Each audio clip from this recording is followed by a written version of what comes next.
आज चेंबूरच्या भारतीय जनता पार्टीच्या कार्यालयामध्ये मुंबई भारतीय जनता पार्टीच्या सरचिटणीस श्वेता परुलकर यांच्या पुढाकारानं या ठिकाणी एक शिवण क्लास किंवा स्किल डेव्हलपमेंट सेंटर या ठिकाणी सुरू करण्यात आलेलं आहे।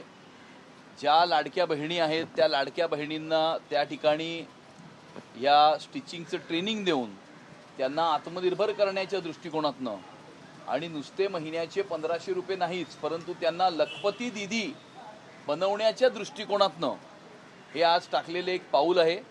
येणाऱ्या काळामध्ये 25,000 पेक्षा जास्त महिलांना आत्मनिर्भर करण्याच्या दृष्टिकोनातनं मुंबई भारतीय जनता पार्टी आणि भारतीय जनता पार्टी मुंबईचा महिला मोर्चा या ठिकाणी कार्य करेल।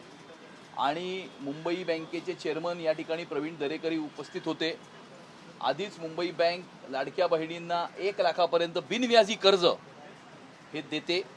येणाऱ्या काळामध्ये आपल्या लाडक्या बहिणींना मुंबई शहरामध्ये 5 लाख रुपयापर्यंतचं बिनव्याजी कर्ज देण्याच्या दृष्टिकोनातून पुढे आम्ही कारवाई करत आहोत। मला हा नक्कीच विश्वास आहे की विविध प्रकारचे स्किल डेव्हलपमेंट सेंटर्स आणि 5 लाखापर्यंत बिनव्याजी कर्ज देण्याच्या या दोन्ही उपक्रमांमुळे मोठ्या प्रमाणावरती येणाऱ्या काळामध्ये लखपती दीदींची संख्या मुंबई शहरामध्ये वाढेल। आता थोडा राजकारणातला प्रश्न आहे। ऑपरेशन टायगर संदर्भात चर्चा चालू आहे।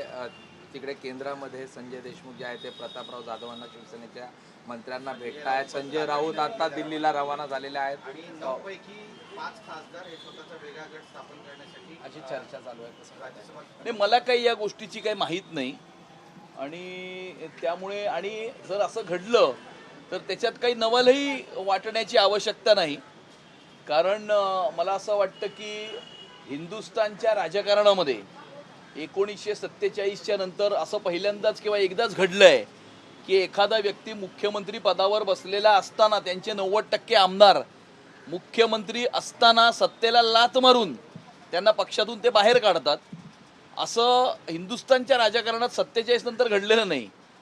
जेव्हा तुम्ही मुख्यमंत्री पदावर बसलात त्यावेळेला तुमचे 90% आमदार तुम्हालाच पक्षातून बाहेर काढतात आणि त्यामुळे हे सुद्धा झालेलं आहे। त्यामुळे 9 खासदार जर त्यांनी काही वेगळा विचार केला तर याच्यामध्ये काही नवल वाटायचं काही कारण नाही।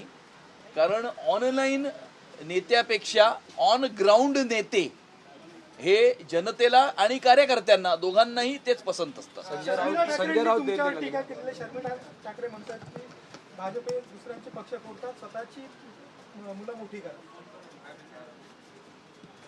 मला असं वाटतं की प्रत्येक दिलेल्या कॉमेंटला प्रतिक्रिया देण्याची काही आवश्यकता आहे असं मला वाटत नाही।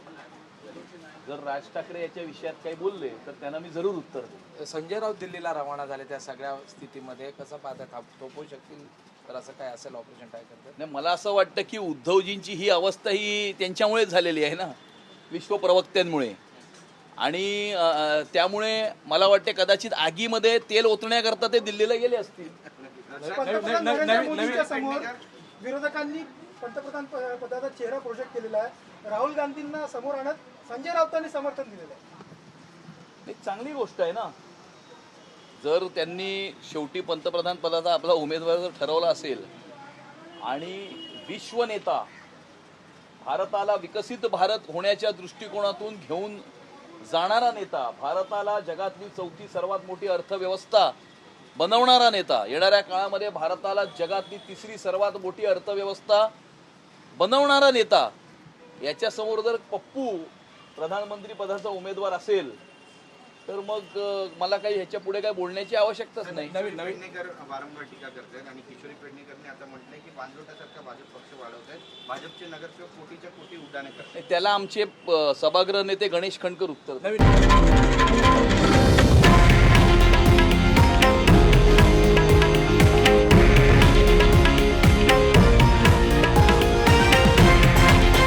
हे आहे देशातील नंबर 1 न्यूज नेटवर्क आणि आपण पाहत आहात TV9 मराठी, एकमेव।